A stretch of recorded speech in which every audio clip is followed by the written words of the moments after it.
All right. All right.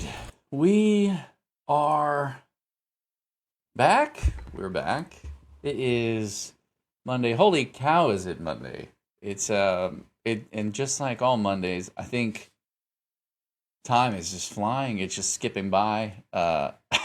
We'll try not to skip anything that's important and get to some good information. We have a lot to share with you today.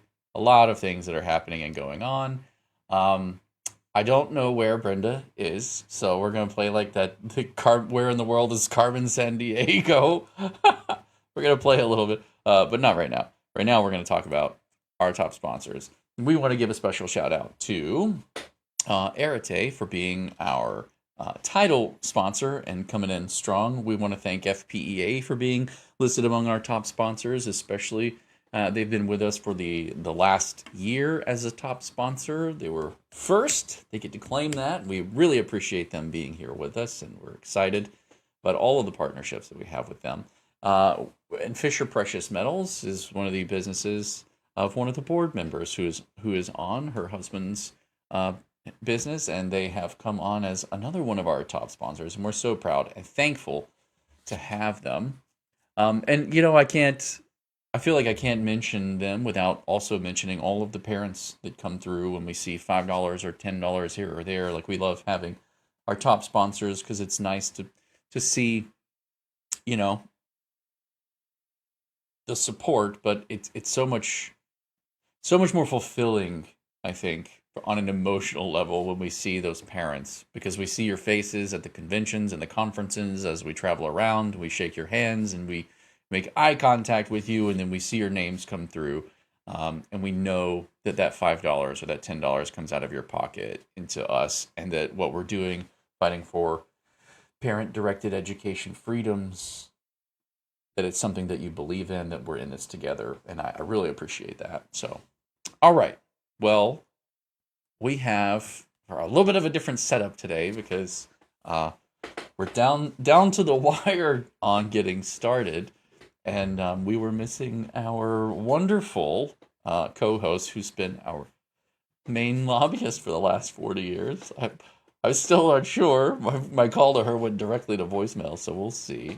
No calls for alarm, but we get to play the game. Where in the world is Carmen San Diego? As we wait for her to dial in, she could show up any moment, and then we'll ask her and find out. So if you have a guess as to where she might be, put it in the comments, and I'd love to see who's right. Who could guess the closest. Outside of that, you can see kind of what I have pulled up here. I'm going to go to the boring stuff and cloak it. We've got more questions about scholarships. That seems to be a lot of what we get. There's lots of questions about UA scholarships and PEP scholarships and things that empower families to take their children into their own homes and educate them the way that they want to. Um, they're useful, they're helpful, but they come with many, many questions. So there's going to be some of those today. But I want to start a little bit differently with the Tampa Bay Homeschool Conference. Tampa Bay Homeschool Conference, TBHC. Thank you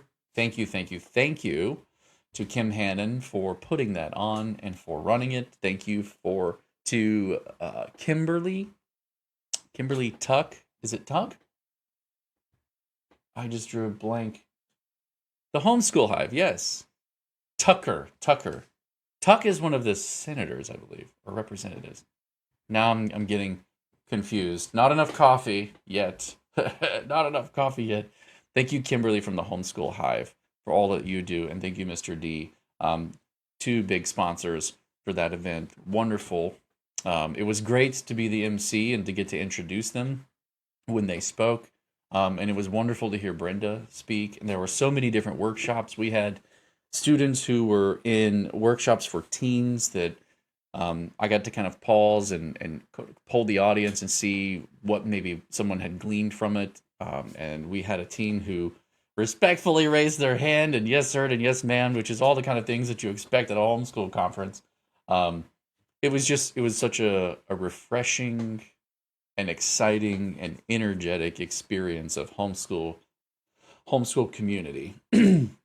And what really shook me, or not shook me, but shocked me, was um, when Kim asked, new families, like who in here is thinking about homeschooling? They haven't yet started. Like, I think almost half the auditorium's hands went up.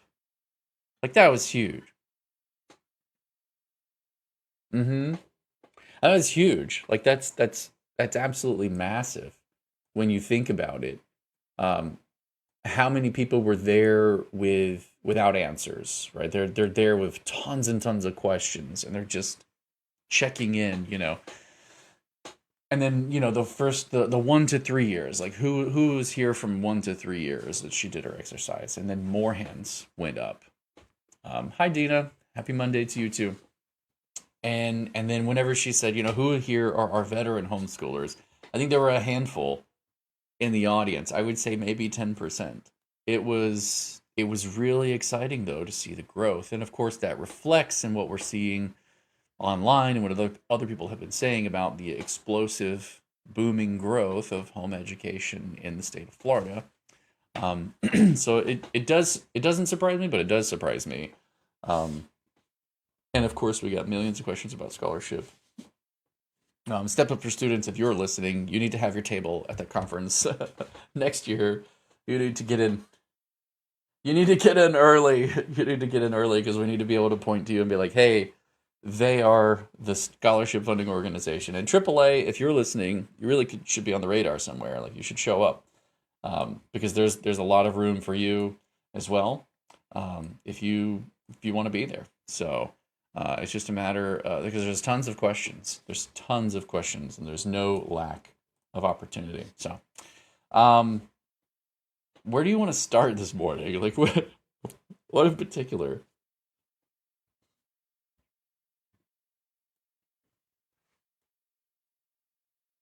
Okay. Okay. Yeah, um we are getting questions after every conference or every convention. We start to get a lot of activity on our website, a lot more. And being that it is July and the new laws have just hit and a lot of things are changing and the new enrollment and everything is happening all at once, we tend to get a lot of questions during this time of the year. So, oh, you can't hear Crystal. I think that's okay because I think I've been doing most of the talking, but thank you for letting me know that. Oh This my whole goodness. time I've been talking and no one This has whole answered. time. Yeah. Oh, we are human after all. Um, yeah, so the question that came in, I'll go ahead and pull it up. If you want to find this, you can find it in our forum. No, that's the back office. That's not the one I'm looking for. Move that one. One moment, please, while we pay no attention to our housekeeping. Where is it at? That's not it.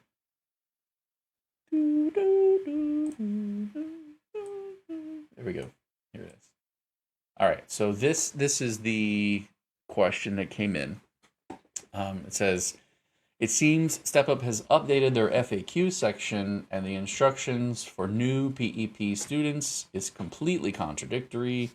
Could you guys get clarification on this, as any avenue we have as parents will not be reliable? So I will say this. I've already been in conversation with our people at StepUp, and we are working on getting them language that is a bit more clear to kind of help them understand some of the key reasons why this isn't as clear as they might have thought it was when they posted it, and how to fix that. So, but I'll roll through with you what the answers are as well. So as we go through. In the FAQ, and you can find this FAQ, I put a link in my response to this on our forum, and you can find this in our forum. Our forum is found under information section of our website. So if you're viewing, and you're looking for this, this was posted in the questions and answers section of our forum. So you'll see it there. You can also go directly to the forum if you just type flhef.org/forum. Correct. And when you see the forum, you'll see like a list of here. You know what? I'll just do that.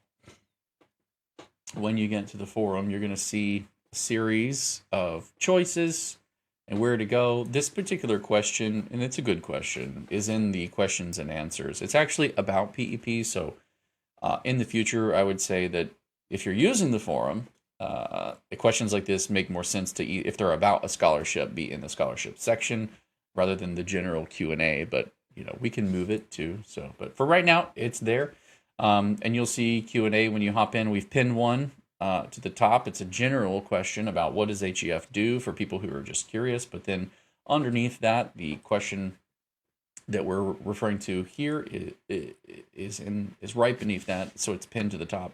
You may need to sort by recent. I know when I first started using it, it was sorted by relevant. So if you wanted to change how it's sorted, you can do that in the functions as well. But and so here's the FAQs on Step Up for Students website. You can find these, and toward the beginning, you'll see July 19th, 2024 PEP scholarship update.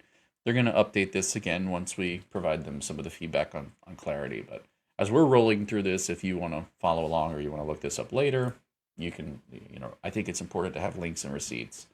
So be that as it is, question is, how can I apply if I haven't done my evaluation yet? So I'm a home education parent with my home education students. How can I apply for PEP if I haven't done my evaluation yet? So the evaluation marks the end of your home education year, and it's kind of like comes up at your anniversary date. You do that capstones 1 year and moves you on to the next one. So how can I apply for PEP if I haven't done that? Will I miss my chance to apply for PEP? So the answer that Step Up gives is, by law, home education and PEP are two distinct education options in Florida. Pause. That's true.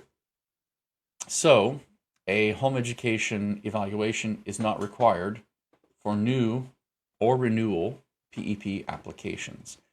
Be very careful how you read that one. Yes. So we had to kind of break down what we think they were trying to say with this. So the key here is PEP applications. I think what they're saying is you do not have to supply a home education evaluation as part of your PEP application process, meaning you don't have to wait to apply until after you've done your home ed evaluation. You can go ahead and apply even if you have not yet completed your annual evaluation for the year. Yeah, it means that, but it also means that you can go ahead and apply even if you haven't completed it. You don't have to submit it. It's not required to submit it for the application, but it's also not required that it's done before you apply. Right. So you can go ahead and apply even if you haven't done your evaluation. That's what they're trying to say. It's not exactly how it's worded, but the scholarship availability, moving on, their answer states scholarship availability is first come, first serve, period. That is also true. And again, I think the reason they put that after the other one is because their point was, don't wait to apply. Go ahead and apply. Correct. Even if you haven't completed your evaluation yet. Correct. Yeah. They're trying to encourage you to get your application in so that you're not missing out on an opportunity just because you think you have to wait. They're saying you don't actually. So that's their point. Once awarded a PEP scholarship, you will need to notify your school district of your intent to use the PEP scholarship and withdraw from home education in the district. I've let them know that the use of the word intent here is probably problematic because many parents who aren't familiar yet with home education, they're still trying to figure all this out. Oh, is this my letter of intent that we're talking about? Like it's gonna confuse them. The other thing to note here is that, again, the reason that they put this statement after the previous statements is they're trying to differentiate between being awarded, which is when you would then terminate from the district, and applying, which you can do at any point while still continuing your home education. Like you don't terminate when you apply, you terminate when you're awarded. Yes.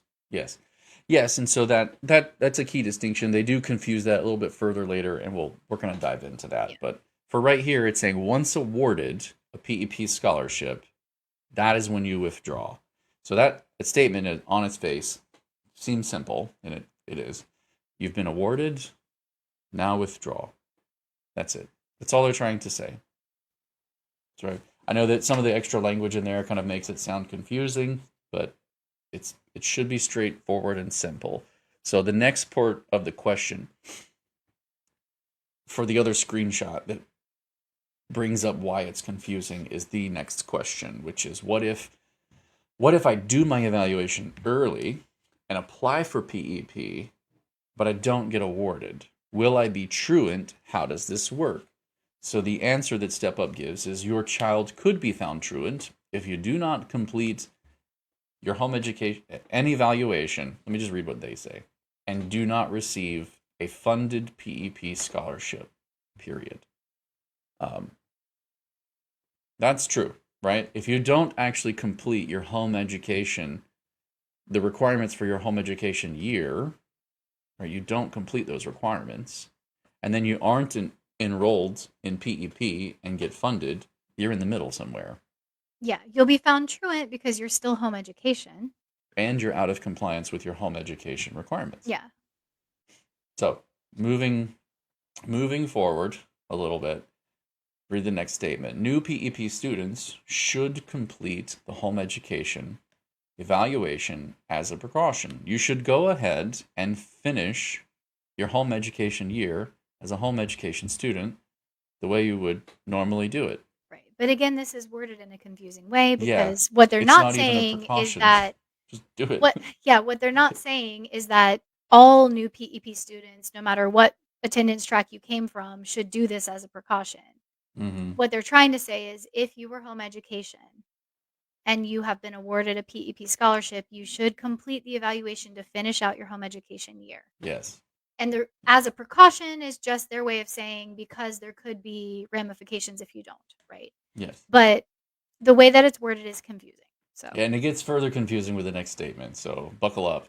Please do not withdraw as a home education student in your school district if you have not been funded or do not wish to use a PEP scholarship. This is a two-parter. So it's if you have not been funded. Confusing on one way to read it. And then yeah. Do not withdraw if you do not wish to use it, right? If you applied for a PEP and you get awarded, you don't wish to use it, don't. That's the simple part of this statement. Yeah, Let's do that one first. Don't withdraw from home education if you were awarded and decide not to use it. Well, we got awarded and we applied. We wanted to. We were thinking about it. We didn't want to miss out, so we went ahead and applied and did that. And we got approved. We got awarded, but we're not going to use it. Well, don't withdraw from home education then, right? Like that would make you truant, right? Because now you're going to be without either of the enrollment paths. So just keep that in mind. Now to the difficult part, because everyone's going to say, well, you say this, but Step Up says that, and this is confusing. It's not confusing. It's poor wording, and I will work with them as soon as we get off this podcast. I'm actually going to be collaborating with them on how to update the language to make it more clear, because I do know what they're trying to communicate. So please do not withdraw as a home education student in your school district if you have not been funded. Internally, they use the word funded. That student's been funded, meaning they're going to be receiving funds when the funding dates come. Yeah, let me just pause on that for a second. That's actually the word awarded.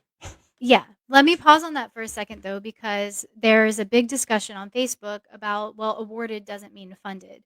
Internally at Step Up, it does. Like, if they have sent you the award email and they have said you have been awarded a scholarship, they consider you on the funded list.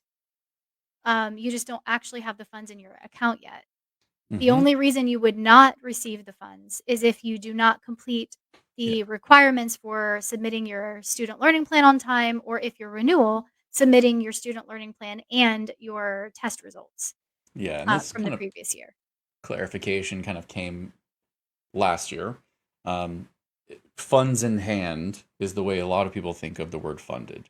But when you have been awarded and funded, like the funds in account, right, is what a lot of people think of as funded. And that the truth is, when you've been awarded is when you need to unenroll Yeah, they're or considering withdraw this from as home like education. on the approved list for funding. Because Um, it is an enrollment. Remember the statutes. It's an enrollment track, right? It's an enrollment track. So once you've been a scholarship has been set aside for you and your student has been awarded, you are enrolled in PEP. So you have been awarded. You are enrolled. You cannot be enrolled in two tracks at once. So you have to unenroll from one. So yeah, um, and I'll add this because this is a question I've gotten a lot.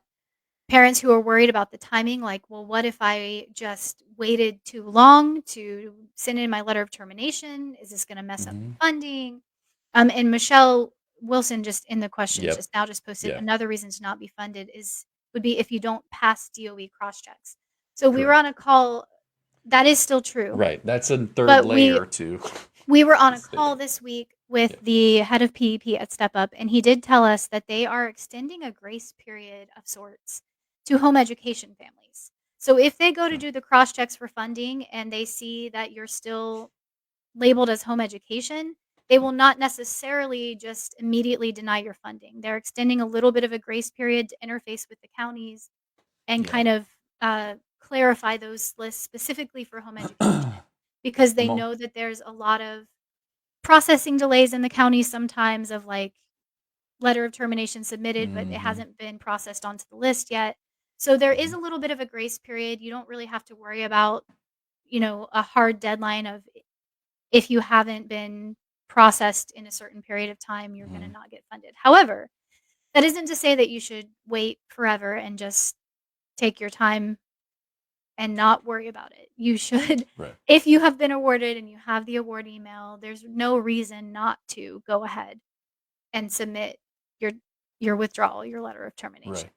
And I did post a response to this. So if you want to read it, or if you're a reader, not a listener, and you're like, oh, I'll just take the link and go figure it out myself, by all means, all the details are there. We kind of break it down for them. We're also going to use this to help Step Up find the language. So if there are any other questions about any of this at any point during this podcast, just speak up. Put the comments in. At the conference, I was letting people know we do the podcast every Monday at noon. We do. If you're here from that, welcome. This is a little bit different. You don't just have to sit and listen. This one's a bit more interactive. So as you can see, when people comment and say things, we do kind of interact. So it's a bit more like a live stream podcast, but not to digress too much. Yeah, if you're looking for the FAQs, you'll go to because if this is what you're curious about and you want to know when it's going to update because you want to make sure you have all the answers correct, stepupforstudents.org under scholarships, and then for this particular one it's the personalized education. So you're going to look at the personalized education one, and that's going to take you to this page. And then as you scroll down the page, you've got apply. So look, there were several people who were at the conference, and many of them were like, well, where do we get started? What do we even do? That's where you're going to go. If you want to apply, that's where you're going to go. Click right there. It says apply. And then a little bit further down, right here, supporting Florida students through personalized education, they start to give you information that you need to know. The award amounts for 24-25, but then also frequently asked questions, and that brings the pop-up. And the pop-up has all of the questions that we just reviewed actually in them. That's where the screenshot came from. So if you're looking for where to find that online, now you know. Crystal, anything before we move forward? I don't think so. Okay. All right. Keep the questions coming though. Like we got a lot of new parents. I think here's a good moment maybe to kind of share something from the Tampa Bay Homeschool Conference. We get a lot. We get a lot of questions. And when I say a lot of questions, I mean like a lot of questions. We get a lot of questions about PEP, scholarships, UA scholarships. So much so that I can see it in their eyes. When people come to us, they think we're the ones handing out these scholarships. We are not. We are not the ones handing out these scholarships. Yeah, I actually told someone at our table because they came up and I was like, well, Mm-hmm. we aren't part of Step Up, Yes. but we do have information. That's correct. So that's a distinction we sometimes have to make because brand new parents honestly don't always even understand what Step Up is, and the fact that Step Up isn't the actual scholarship, that they're a funding organization and that there is more than one funding. Like, these are all things that you learn as you kind of explore deeper. But Hmm. if a parent has just heard, "Oh, that's the table you go to talk to about the Step Up scholarship," Right. that's Yeah. all the information they have. Like, they don't Yes. know any deeper than that yet. So I'm gonna give a quick, like, bird's eye view, dive down, swoop like a peregrine falcon. We're gonna go fast on this one. Uh, the Home Education Foundation is a lobbying organization started by Brenda Dickinson, and she mostly has been protecting parents' rights to educate their children as they see fit for like the last 4 decades. She and I think most of the people who want to home educate their children believe that the world is the classroom, not four walls, not some system, and it is nobody else's responsibility to teach my children. I'm not entitled to have someone else teach my kids. They're my children, and it's my right and my responsibility. And that is the heart and soul of it, and that's what we fight for. But because we fight for that on the front line, we're in the weeds, in the bills, in the law. We're talking to people who are writing them. We're building relationships. We're in a position to provide additional support to families because we have all of that information. So we have a nonprofit arm for what we do that is HEF Connect. And that is where we do things like this, the podcast. We do things like hop on calls with all 67 districts and try to find consensus and get them to take care of PEP families just like they're doing home education families, because the law needs to be read correctly and the memos haven't been passed down. So we then get on calls with the DOE and we work with the DOE to try to make sure that if there are any barriers in the way, we help advocate for parents that those be removed, and that that things on the ground work and are implemented as they should be based off of the way the laws have been written. And that's where the HEF Connect comes in. Additionally, we work with parents to make sure you guys have all the information that you need. And then the advocacy part, we work with you whenever you run into issues with dual enrollment. We had an issue this morning that we heard about that we're going to have to start helping out with dual enrollment. And right before that, last couple of weeks, it was Bright Futures. We made a breakthrough on that. And then it's a constant thing, constant thing. And because of that, we have a 501c3 nonprofit that houses all of that work. And then the additional work of expanding opportunities for home education families beyond secondary school. So when you're looking at post-secondary options and success in life, because the whole point of educating our children is to get them formidable, where they can face challenges that come, where they are resilient, they don't give up in the face of challenges, and that they can rest with a clean conscience when all the work of all those challenges is met or in progress, or they just need it. And so as you push them through to success in life, what are some of those other paths that are available, kind of collecting those from mentorships and apprenticeships to certifications with cybersecurity or mechatronics. AmSkills was at the Tampa Bay Homeschool Conference. It was wonderful to see them. Yeah, they had a really cool robot dog that the kids were Yes, just all about all day long. all about. And there's so many opportunities in the world that are not stuffed inside these four walls. The approach of a system that is limited to the four walls. Look, if you need public education or public school, that's fine. You got to lean on it. You got to do what you got to do. You're the parent. You direct it. But what we do on a high level is advocate for those rights. But because of that, we end up having close relationships with some of these organizations where we're helpful to them as well, because they need to communicate clearly with you, and that's why we get in the weeds on some of these things. All that being said, we are not the scholarship funding organization, nor a customer service support arm for them. Nor a school, because I actually had somebody ask me when they saw our classroom, the world is our classroom tagline on the banner. They were like, "Oh, do you do like outdoor learning Like you are, and so I explained, no, it was a philosophy that as home education, you are not limited to sitting at It's a our banner. desk. Yeah, it's on our Yeah. banner at the table. So, It's our banner. It is our banner. It's the yes. flag we fly. Like the world is our classroom. Don't limit us back.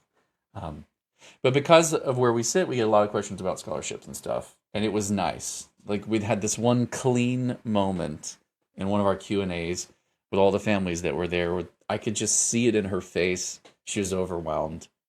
She was like, I have a one child that's 4 and one child that's 2, and all the stuff that y'all are saying, I have no idea what you're talking about. Like all of these acronyms, Yeah, we were all of getting these all of these words. scholarship questions, and she was like, it was brave of her, actually. She raised her hand and was like, I have no idea what anyone is talking about. Yes. And that was maybe that moment of like pristine honesty was just my favorite moment maybe from the whole conference, because we were able to stop everything and do what is my favorite part, which is bring someone who's looking at this myriad of information and all the confusing details and new terms, and just kind of carve a path through it for them and simplify it. Make it simple and easy to understand, and let them feel confident in their rights That to sigh make of those relief that choices. people always breathe whenever Yeah. you kind of condense down the overwhelming information into something. Right. Here are the key things that you need to know going into this. And it's Yes. not that complicated. It's Right. not as confusing as it seems. Yes. Yeah. So let's do that real quick, real brief, a little bit of time. Let's take her, what she brought up as a great question or a great moment, and let's expand that and give a couple of minutes for new families, contemplating families. I think the way that I introduced it at the conference was we have parents, educators, and the homeschool curious. Like for all of those people who are kicking tires, or you're thinking about it, you feel called, but you don't know, how does any of this make sense? Where do you even start? This is for you. This is where you start. In statute, Florida is not an education state. It's an attendance state. Crystal, do you want to elaborate on that? Sure. So, by statute, even the public schools are not required to educate a student to a certain level year by year. They're required to ensure that students essentially have their butts in the chairs, that students Mm-hmm. are attending a method of education. And if they're enrolled in the public school, then it's the superintendent's job to make sure that they are physically at the school. Mm-hmm. But that same principle applies to all the attendance tracks in Florida. So, as a home educating family or a PEP family, you also are not required to educate your child to a certain level each year. You are required simply to show proof that they have attended a method of schooling. And in statute, there are some explanations of how that is accomplished. So, for home Mm-hmm. education, the way that that's accomplished is by turning in your annual evaluation every year. That evaluation can be as simple as a one-page signed by a certified teacher that says your student has made progress commensurate with their ability. So again, it's not that they have to have reached a certain level of algebra for 8th grade or whatever. It is they have made progress, because that progress is proof that you did in fact provide an educational an option of education to them. You provided them with attendance and an educational track. Um, and the same is for PEP, except whereas there are multiple options for home education evaluation, you can do a portfolio review, you can do a standardized test, you can have a psychological evaluation. There are multiple options. For PEP, because they wanted a metric to measure the program, not the individual students, you are required to submit a standardized test result at the end of every PEP school year. And they do check that you've submitted that as a criteria for renewal, but it is required for you to submit it's part of what you agree to when you accept the scholarship, that you will, as your proof that you did in fact have your child attending a track, you will submit that standardized test at the end of the year. The distinction with PEP is they're not tracking the student scores year after year. they are tracking the program at the 5-year mark. But again, the reason that they don't have to track the student scores year after year is that we're an attendance state. We are not an education state. So If you're looking for those attendance statutes, those are 1003.01 in the definitions. If you're pulling it up online, Brenda likes to pull it up in the book, so she's old school. But if you're pulling it up online, just scroll all the way to the bottom, and you're going to see down here under 16, regular school attendance means the actual attendance of a student during the school day as defined by law. And then here are the different ways that you can satisfy that. Among them is home yes. education. So when we refer to the different Personalized attendance education. tracks and how you cannot be in more than one attendance track, this is the statute we're referring to. Yes. You basically have 6 choices. It used to be 5, but then PEP was added. So you have 6 choices of how you can satisfy the compulsory attendance for your child. Public school, parochial or church school, private school, home education with the county, private tutoring, that would be full-time private tutoring, or PEP. Those are your 6 attendance track options. And then each track has its own set of requirements in order to basically fulfill attendance. So like I said, for home education, they require an end of the year evaluation. For PEP, they require that you submit the standardized test to the program every year. So those are all ways though of verifying attendance because we are an attendance state, not an education state. And when you're looking at 1002, what I like to do is just type in the statute number, but that's maybe because I already know it. When you're looking at what is involved in home education, the statutes are there though in reference to the one previously that we just looked at, where we were looking at attendance in 1003. 1002.41 breaks down home education programs. So as you look at it, you start going through it, it's going to define terms for you. It's going to help. I would really take some time and just read it. Give it a once read. You know, like I'm not the kind of person who builds a bookshelf by reading the instructions. Wait, go back up to where you just were. Okay. I will. And sometimes that has come back to bite me. Because this panel got put on backwards and that part's showing and it's like, oh, I did that backwards. Great. You can fly by the seat of your pants, but I would highly recommend taking the time. If this is something that you feel called to do, give it a once through and actually read these through. 1002.41. Even if you're considering doing PEP, it's still helpful to read the home education statutes here because the PEP statutes refer to sections of the home education statutes in terms of the flexibility and the opportunities that are available to you, like dual enrollment, bright futures. Those are referring to this statute. So it's still helpful even if you're PEP to review these home education statutes. But I wanted to highlight paragraph D that was down here. Let's go to D. There it is. Yeah, there it is. So one of the things parents are often worried about early on is, okay, great, but like, how do they know? What do I do? What's my responsibilities? How hard is it? And so D, go ahead, Crystal. Okay, I'm looking at the Facebook view and I'm not seeing D anymore. It shifted, so. Oh, it's.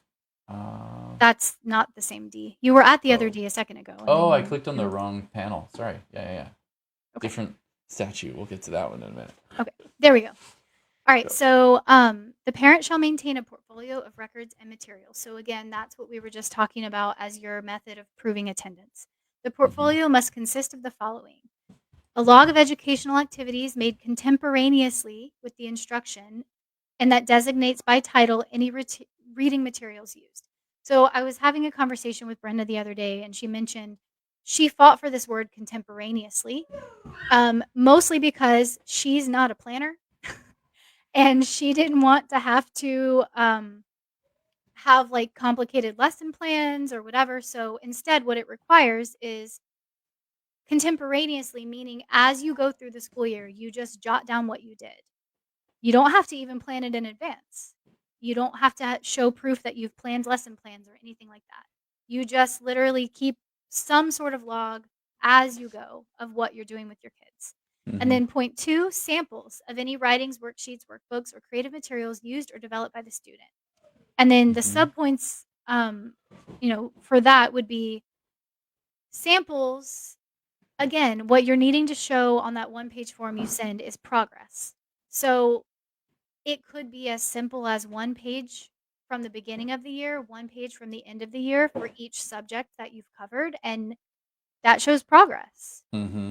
It's like before and after pictures when you do a house remodel. You don't have to show all the pictures in between, right? You just need to show the change, the progress.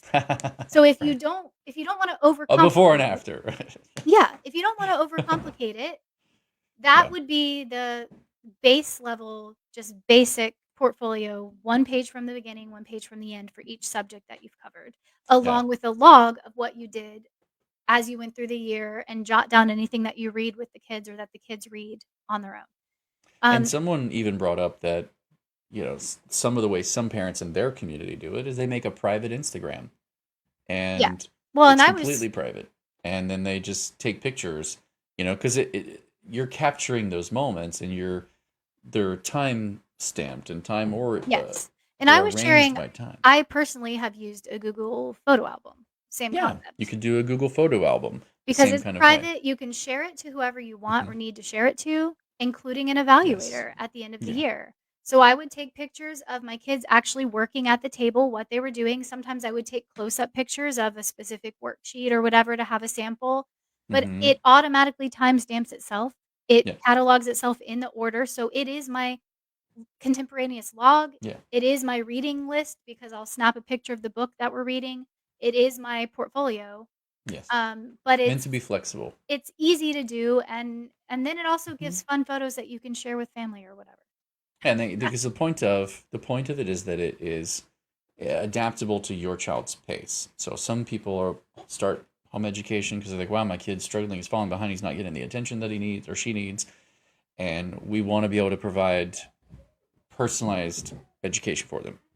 Do that, and go at your pace. Right. This is important. Yes. So this is what we were telling this parent because it can be overwhelming when you're hearing all these things. But or your child can be like so advanced, and they're just bored, and they're not getting enough stimulation, and behavioral problems emerge in that vacancy, that hole, that vacuum, and so they're like, we want to be able to continually challenge them. Great, you can do that too, right? Like whatever the pace is, it's yours. And there are no grade levels for homeschooling. Right. The portfolio is there so that you can have a simple way to categorize and keep it. You don't have to write abstracts. You don't have to go into details and write synopsis or all of these notes. Just keep a record. Yeah, and the reason the portfolio exists in statute is because Brenda's husband, Craig, was a lawyer, and he foresaw the potential that parents would be called into court to essentially prove the attendance. And so having this portfolio is a simple way for a parent to be able to have that protection, that they can go into a court of law and show the portfolio and have proof that their child was attending school for the year. So Frank asks a great question. He says, so for PEP, do we still need a portfolio? So what we're reviewing right now is just the raw home education law. For PEP, a portfolio is not legally required. This is a question I actually got. I get it online, but I also got it a couple of times at the conference as well. However, I will say this. At any negotiation table, if you cannot simply walk away from the negotiation, you are powerless to negotiate terms. So you must maintain your ability to walk away from PEP in order to have any kind of sway over it and it not have to sway over you. I do think that the portfolio is key to that. I think it's one of the keys, to that.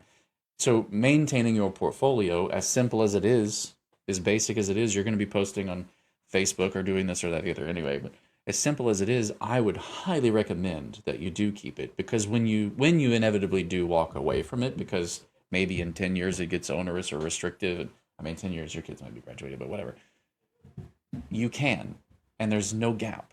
There's nothing missing in the history of your education of your child, I right? would From just from a presentation I would standpoint. just add to that walking away is not the only reason that it's smart to keep a portfolio.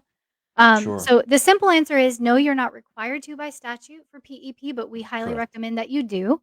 One Yes. is so that you can walk away and not have a gap in your Mm-hmm. attendance documentation. But Mm-hmm. the other would be in a variety of circumstances where you may be called to show proof that you have in fact been schooling your child. I've heard of everything from It makes it divorce easy to court. do that.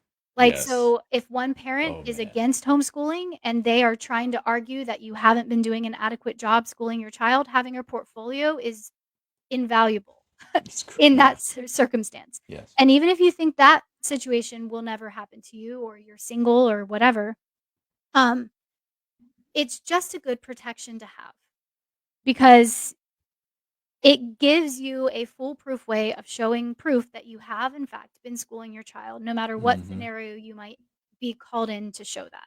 Whether it's because you walked away from PEP, if it's because of a family issue, if Mm-hmm. it's because of your neighbors trying to call child protective services on you, like all kinds of crazy stuff have happened in the decades past that we don't have to deal with as often anymore. But it's still just a good protection to have that Mm-hmm. documentation, even if you are PEP and it's not technically required by statute. And again, if you're joining us just now, we're reviewing home education law for all of those new families who are kicking tires or thinking about it and want to know what all's involved and what onerous restrictions and requirements are put upon us in order to do this thing, and how simple it actually is. We're in Florida Statute 1002.41 home education programs, and now we're going to go. So that's the portfolio part of it. Pretty Yeah. simple, pretty And straightforward. what you do not have to do for PEP is a portfolio Yeah, review to submit an annual eval to the county. right. PEP So is not under the county. So that's a distinction that some parents get confused on. But So yeah, and then beyond keeping the portfolio, how do I end my school year? A lot of kids in public school get tested, or they do this, or they do that. What do we have to do as home education families? I'm so glad you asked, Crystal. yes. So this is where that annual eval that we've been referencing, this is where it actually is housed in statute. The parent shall Mm-hmm. provide for an annual educational evaluation in which is documented the student's demonstration of educational progress at a level commensurate with her or his ability. That's that phrase that I'd referenced before. The parent shall So select the important. method of evaluation and shall file a copy of the evaluation annually with the district school superintendent's office in the county in which the student resides. And then here is that list 1 through 5. We'll go there in a second. Yeah, Slow we'll hit down. that in a second. So let me Slow go down. back to that phrase, progress Yeah, at a level commensurate with her or his ability. Again, this is the part that gives peace. It's a very this important part. this was again a brilliant move by Brenda and Craig because the district is not requiring that your student have mastered 6th grade math or 8th grade science. They're not, looking for a certain metric that they have to be able to meet. They're looking for progress. Plain and simple. Did they make progress from the beginning of the school year to the end? And is that progress commensurate or on level with her or his ability? This is really, really important when you get Yes, it to is. UA home education. Mm-hmm. But it's also important just in general because Mm-hmm. not every child has the same giftings. Mm-hmm. Some children are brilliant at language arts and struggle with math, or brilliant Yes. with math but struggle with science or whatever it Mm-hmm. is. So, Or like our daughter, early on, super brilliant with math. Later on, not as much in love with yeah, it, didn't pursue it as much, still shows progress, but it's not what she loves, but right. she was 10 years old reading on a 12th grade reading level. So Yes. like her levels are not they're not all first grade, second Right. grade, So third grade. commensurate with her or his ability is where Right. it's key to find an evaluator who understands home education Yes. and can look at your child's progress through the lens of their I was going to say their unique ability, but that Yeah. phrase has other meaning right now. But And I don't mean to imply that she their doesn't do math well. no. But She an does. evaluator can look at your child's work and Yeah. determine for their individual skill sets, their individual giftings, did they make progress at their Mm-hmm. individual level? It's sort Mm-hmm. of like we had a pediatrician that I really loved because we had a very tiny baby who was not at all on the weight charts. And he wasn't freaking out about it as much as most doctors would have because Yeah. he We're was talking like comparing. 2%. Like, No, our second daughter wasn't even on the chart yeah, at one point. yeah. Like, But the because we'd bottom. already had one child who wasn't on the chart, and he did freak out about that a little bit more. But then by the time the second one came, he said, "Okay, you just have small children." So he started measuring her progress compared to herself. And as long as her individual growth chart was tracking like a growth chart should, he wasn't even comparing it to the average or the growth chart he's supposed to compare it to. And I appreciated that because my daughter was healthy. She was just really petite, just very small. Mm-hmm. So it's the same concept here that you want an evaluator to compare your child to your child, not to Mm-hmm. compare your child to some generic average that they're expecting for Mm-hmm. that grade level or that age. So that's why this phrase is so important.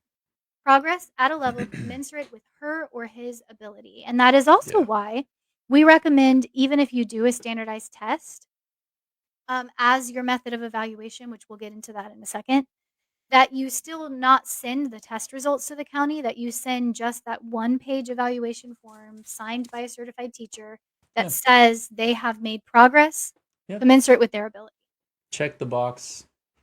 It's the box is simple. Yeah. You can provide all the information you Because want if you provide them the test results, then Mhm. you have given them a metric by which to compare your child year after year, and Yes. we can get into that later. It gets more complicated. Yeah.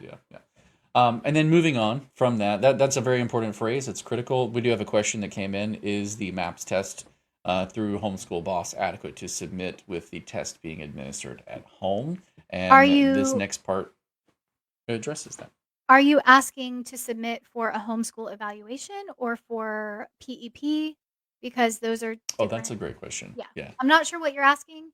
The answer for PEP is that I believe MAPS is on the list of approved tests, so yes. it is. The answer for home education would also be yes, because it is on the nationally normed approved test list, because that is the She list that they says for use for PEP. PEP. So Because it yes is to on both, the nationally nationally, but normed, because it's on the approved test test list list. is why it's yes to both. Oh my goodness. Okay, sorry. I clicked something and it just went all off. Okay, we're back. I'm here. Okay. She So went for let me PEP. So so let me go through these 5 options as Yep. if you are home education with the county, again, this is not for PEP. For PEP, you only get one option, which we'll go to in a second. But if you are home education with the county, you have 5 options for your annual evaluation. You can have a teacher selected by the parent shall evaluate the student's educational progress upon review of the portfolio and discussion with the student. And it goes on to say that they have to have a valid Florida teaching certificate. But Mm-hmm. basically, that is the option of what we just refer to as a portfolio review. You pick a certified teacher, they look through the portfolio, they sign off on that one-page thing, and they send it to you can send that to the county. Point 2 would be any nationally normed student achievement test administered by a certified teacher. So that would be, again, a certified teacher has to be involved in the process. So if you want to this is where my answer is yes for home education to hers, but I have to explain how. Yeah. If you wanted to give them a test at home that was parent proctored and then have a certified teacher look over the results and sign the form, then yes. If you just want to have the test taken and just submit the test results to the county, it has to be administered by a certified teacher. Mm-hmm. So, and then the student shall take a state student assessment test used by the school district and administered by a certified teacher at a location and under testing conditions. So again, this is another testing option, but you would actually do it through the school district. Again, notice that all of these options require, in one form or another, a certified teacher to sign off on something. 4, the student should be evaluated by an individual holding a valid active license pursuant to the provisions of 490.003. That is the psychologist option. That's, I believe, what that statute refers to. Yeah. And then That 5. was going to be the original only way. And Yes, a one of the things psychiatric Brenda evaluation. did was expand this. So Yeah. And then 5, the student shall be evaluated with any other valid measurement tool as mutually agreed upon by the school district superintendent. So this is sort of like your wild card option that if you can Mhm. convince your superintendent to accept some other method of evaluation that is afforded in statute, but they would have to mutually agree. I do not want to have to cut us short, but it's 12:56, and I have a 1 o'clock call with again all the relationship So building and we can things that go we have to into do. the So let's wrap nuances this of up. PEP requirements another time. This is Yeah. good for just home education. We Yeah. had a So couple of questions that came in. So for those families, pick the ones that you want to do, and then interrupt me in a second. But for those families who are thinking about home education, they want to know what their rights are. We want you to know how simple and basic you can read these and understand them and deliver on them. You don't have to overcomplicate it. yeah, If you're wanting to take your children and direct their education and be the one that's personally involved, no, you do not have to be a certified teacher and go through all the rigmarole to put them that a teacher in public school would have to go through to become certified and do all of these things. You are enough. well, and to add to that, there are no, because we're an attendance state, which is how we started this conversation. Mm-hmm. There are no requirements for subjects you have to cover each day or hours you have to be schooling. I'm air quote schooling each day. Mm-hmm. Um, And so the portfolio doesn't even have to contain, like, proof that you've done a Time certain clocks or any formula of of that. anything. Yes. You are There's no free. specific system you have to do. If you have a curriculum, you don't have to do every single page in the book. Like No, there's you are free as long as you can show progress. That's the bottom yes. line. Progress. And that is Love very your general. children. Dive in. Like be there with them. Watch their aha moments and the light bulbs go off and take a picture of that progress and show that progress commensurate with that level and just keep showing. Like keep tracking those moments. Yeah, Michelle And Wilson says, "Best decision ever." Yeah. cannot disagree. Cannot So, disagree. let's hit a couple of Yeah, hit questions them. real quick. Hit them quick. All right, looking for clarification on the new hybrid school language. This is a complicated question we may have to do Ooh. deeper another time. But two-part question: is a hybrid school only reimbursed if the program or school has gone through a PEP approval process? And part two: if a program is a DOE recognized private school but does not want to be PEP approved, can you have PEP but not seek reimbursement? So, um,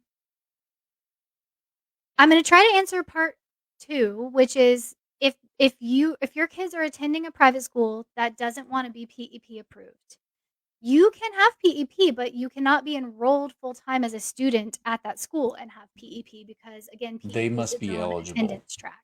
Correct. And they must be eligible. So the way I read this is reimbursed if the school or program has gone through the PEP approval process. Yes, they must be an Well, no, eligible. the second part is what she's asking is if the Hmm, school doesn't want to be eligible for PEP, can you still have PEP and use that school? Yes, but you won't be able to pay for that school with PEP. that's correct. And you cannot be full-time enrolled as a student at that school. You would have to be doing part-time classes à la carte from the Right. school. So PEP can alleviate your financial burden in other areas and free up that funds to then do that with them if that's what you want to do, but and pay for classes a la carte out of pocket, but Yes. may not be Yeah, and reimbursable. you wouldn't be able to be enrolled full-time as a student there, or you would be in Mhm. 2 attendance tracks. The first It's part of the very question, is a hybrid school only reimbursed if it has gone through a PEP approval process? Yes, there is a DOE process for a school to become a scholarship school. They yeah. have to go through that process. Yes. And I think it's really important. We get stuck on like, well, why can't PEP students do this? And you can do all of the things that you want to do as the world is your classroom. Just all of it doesn't get reimbursed. The PEP scholarship is about what the funds can be used for, not about what you can do. Yeah. If you're this is why when people said like, oh, we're not real homeschoolers, but you are. Like you're doing all of the things and function and form. You can do whatever you're wanting to do, right? It's one of those things where the funds don't cover everything you're wanting to do, but you can still do those Yeah, things. being PEP does not limit what you are able to do.